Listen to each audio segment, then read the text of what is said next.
Hello and welcome to the writing tip of the day with Mrs. Lawrenson and Mr. Anderson. I, Mrs. Lawrenson, will bring you through today's lesson. Today we are going to talk about active and passive voice in writing.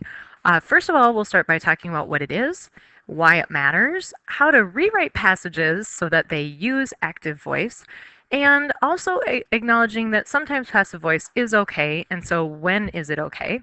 And then finally, we'll look at how to apply this to your writing. First of all, in passive voice, the subject is receiving the verb. So in this sentence, Juan was hit by the car. Juan, our subject, is not doing anything. Rather, he is being hit by a car. So see how he is receiving the action of the verb. On the second example, in the active voice, the subject is doing the verb. So in this sentence, the car is hitting Juan. So the car is doing something.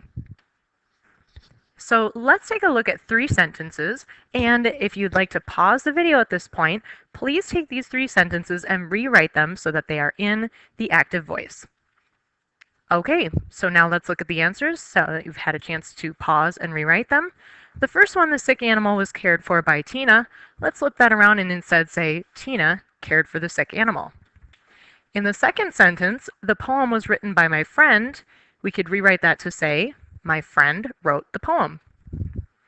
And then the final sentence, the game was won by our team, could be our team won the game. However, sometimes it is okay to use the passive voice, although active voice is more interesting and lively to read.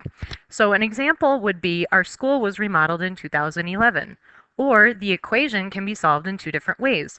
In both of these sentences, it's not really important who remodeled the school or who is solving the equation. So in these sentences, the passive voice is okay because we don't have anyone doing the verb. So finally, let's take a look at your own writing. So look at the piece of writing you are currently working on. Try and find sentences that are written in the passive voice and reword them so that they are in the active voice, therefore being more precise, less wordy, and livelier and more colorful. Remember to look for helping verbs like was written by, or was seen. So those would be examples of passive verbs. So take a look at your writing, fix up those things, and you will be a better writer in no time.